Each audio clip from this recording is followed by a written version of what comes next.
interesting to note that religious freedom is one of the most basic rights that human beings are entitled to.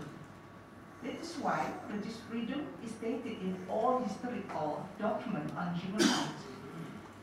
It is very important to understand that the praise of religious freedom stated in international human rights documents doesn't stand alone, but it is always linked to other freedoms such as the freedom of opinion, the freedom of speech, and so on and so forth. Furthermore, according to human rights perspective, freedom is defined as the power or the capacity to act without coercion, without obstacles or strain, the power to exercise choice of one's action vis-a-vis the state, often perceived as a fundamental freedom that reflects an absolute need for the protection of human dignity in society. I do believe that the principle of human rights is not only founded on human rights instruments, but it is also founded on religious teachings, including in Islamic teachings. My question is, what are the elements that must be included in the principles of religious freedom? In my personal experience, religious freedom must be perceived as the freedom for every human being to choose and to embrace religion, and not to choose and not to embrace of religion, and also the freedom to worship according to their respective religions. Religious freedom should also be understood as carrying out missionary work with the provision that all those activities to spread religion do not employ violent or coercive means. In the same manner, it shouldn't exploit or degrade human dignity. In my personal experience, there are at least 4 factors must be maintained to preserve religious freedom. Firstly, the cultural factor. There is a need to reconstruct our culture through education in the widest sense, especially family education. Frankly speaking, our society still holds firm the values of intolerance, the values of gender inequality, including gender inequality, which are not conducive for the enforcement of human dignity. So it is time to reconstruct our education, where religious education must give more focus on instilling universal values such as mercy, justice, love, empathy, passion and compassion, honesty, and solidarity.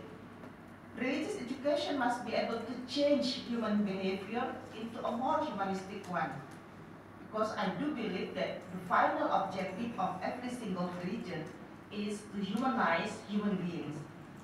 Secondly, the structural factor. There is a need to review a number of public policies and national laws that are discriminative against women and also against minority groups. For example, in Indonesia, we still have marital law, which is discriminative against women, and citizen law, which is discriminative against minority groups like Ahmadiyya, like Shia, and so on and so forth. As long as those are permitted to prevail, there is always a strong potential for violence in our society. Thirdly, the political factor.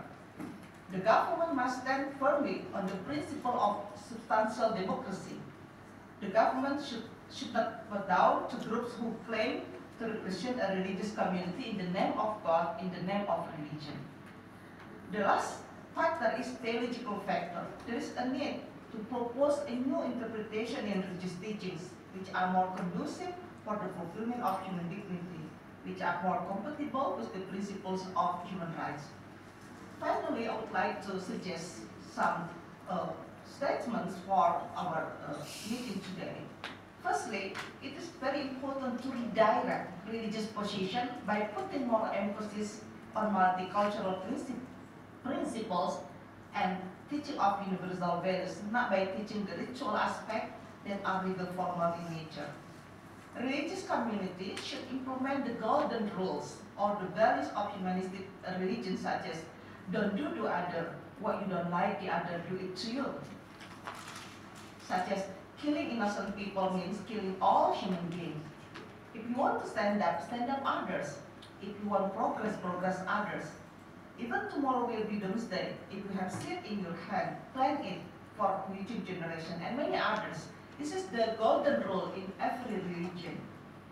So, religious leaders, community leaders should return to their prophetic task, which is to push for transformation of society in order to attain a humanized and civilized society. Secondly, it is very important to urge religious community to promote humanistic, inclusive, and progressive religious interpretations so that there will no longer be any interpretation that are discriminative against vulnerable people, against women, and other minority groups. Last but not least, it is my hope that this meeting shall not end merely as a meaningless ceremonial activity, but I do hope it will be a tool for reflection and evaluation, so that we can all learn and take the benefits from our own experiences as well as from other people's experiences in living together for a better future. Because we all in the same journey that aims to achieve the essential goal of religion, the essential goal of human dignity, which is peace. I think there's still much work to be done. Thank you.